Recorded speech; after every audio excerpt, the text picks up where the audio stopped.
यही उनका खेल है।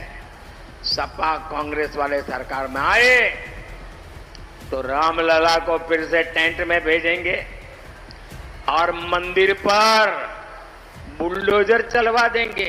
क्या योगी जी से यही सीखना है क्या? अरे जरा योगी जी से ट्यूशन लो, बुलडोजर कहां चलाना कहां नहीं चलाना। नमस्कार। अंबानी के चैनल पर कल ही नरेंद्र मोदी त्रिया चरित्र रच रहे थे कि उन्होंने कहा ही नहीं कि कांग्रेस आ जाएगी तो राम मंदिर गिरा देगी।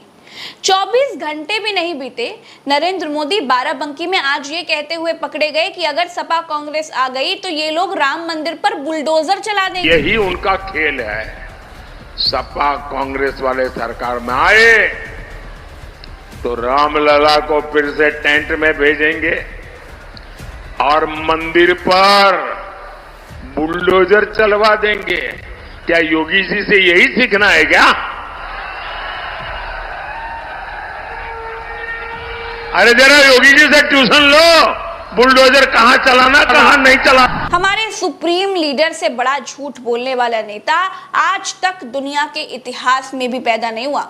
परसों कह रहे थे कि मैं हिंदू मुसलमान नहीं करता, मैं हिंदू मुसलमान करूंगा तो समाज में रहने लायक नहीं रहूंगा। संकल्प लेता हूं कि हिंदू मुसलमान नहीं करूंगा, और संकल्प 24 घंटे भी नहीं टिका। अगले ही दिन रैली में हिंदू मुसलमान करने लग गए। दोस्तों, मोदी ने झूठ बोलने में बड़े बड़े रिकॉर्ड्स बनाए हैं। एक तरफ चुनाव में पिछड़ते मोदी की बौखलाहट है, दूसरी तरफ हावी होता विपक्ष है कि हम बैंक अकाउंट में टकाटक टकाटक टकाटक टकाटक पैसा डालेंगे। नरेंद्र मोदी अपने भाषण में कहते हैं टकाटक टकाटक टकाटक टकाटक। आप मुझे बताओ क्या बुलवाना है नरेंद्र मोदी से, मैं कल बुलवा देता हूं। 2 मिनट लगेंगे। और अगर कुछ नहीं बुलवाना है वो भी बता दो। नरेंद्र मोदी हार एक्सेप्ट कर गए हैं। जैसे कहते हैं ना, गुड बाय, बस हो गई गुड बाय नरेंद्र मोदी जी की। मैं आपको लिख के दे रहा हूं, 4 जून नरेंद्र मोदी हिंदुस्तान के प्रधानमंत्री नहीं रहेंगे। इस बार तो बड़ा कमाल हो गया। यूक्रेन के युद्ध रोकने के झूठ के बाद डॉक्टर जयकॉल ने इजराइल और गाजा के बीच का युद्ध भी रोका था, लेकिन किसी को पता ही नहीं चला। डॉक्टर जयकॉल के लिए रूस, यूक्रेन और इजराइल गाजा के बीच झूठ बोलने का बहुत बड़ा स्कोप है। डॉक्टर जयकॉल यहाँ के लिए जो मुंह में आए वो बोल सकते हैं। जैसे डॉक्टर फिक्सिट पानी का बहना रोक देता है ना, बिल्कुल बिल्कुल वैसे ही हमारे डॉक्टर जयकॉल युद्ध रोक देते हैं।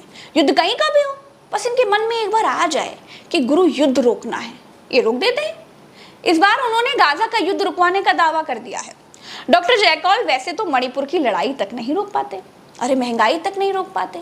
डॉक्टर जयकॉल उस रिवन्ना को भागने तक से नहीं रोक पाते, लेकिन डॉक्टर जयकॉल ने फिर से युद्ध रोकने का दावा कर दिया है।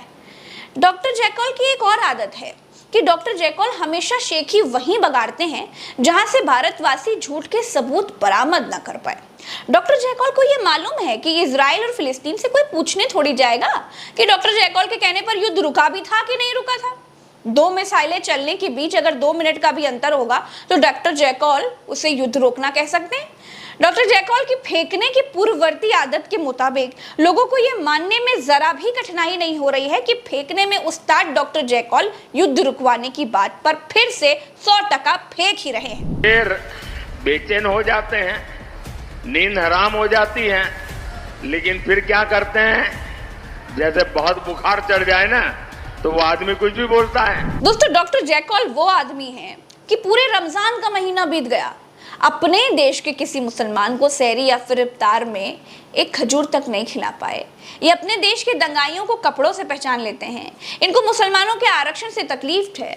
डॉक्टर जयकॉल अपने देश में मुसलमानों से हिंदुओं को डराते हैं। क्या आपको लगता है कि डॉक्टर जयकॉल ने गाजा का युद्ध रमजान में रुकवाने के लिए दूत भेज दिए होंगे? अगर ऐसा है तो झूठे डॉक्टर जयकॉल बड़े दरियादिल आदमी हो गए हैं। वो माताओं बहनों का सोने का हिसाब करेंगे, उसकी जड़ती करेंगे, जानकारी लेंगे और फिर उस संपत्ति को बांट देंगे और उनको बांटेंगे। जिनको मनमोहन सिंह जी की सरकार ने कहा था कि संपत्ति पर पहला अधिकार मुसलमानों का है। अब मैं पार्ट टाइम मंगलसूत्र बचाओ समिति के अध्यक्ष डॉक्टर जयकौल जी ने गोदी मीडिया पर जो लंबा फेंका है वो आपको अक्षरशः बता देती हूँ।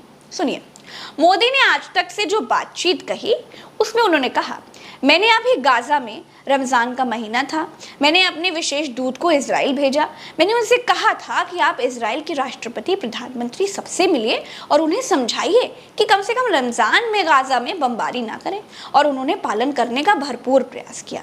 या तो आप मुझे मुसलमानों को लेकर घेर लेते हैं, लेकिन मोदी गाजा में रमजान के महीने में बमबारी रोकने के लिए कोशिश कर रहे थे, लेकिन मैं इसकी पब्लिसिटी नहीं करता क्योंकि इसके लिए कईयों ने प्रयास किए होंगे, लेकिन मैंने भी प्रयास किया, भारत ने भी किया।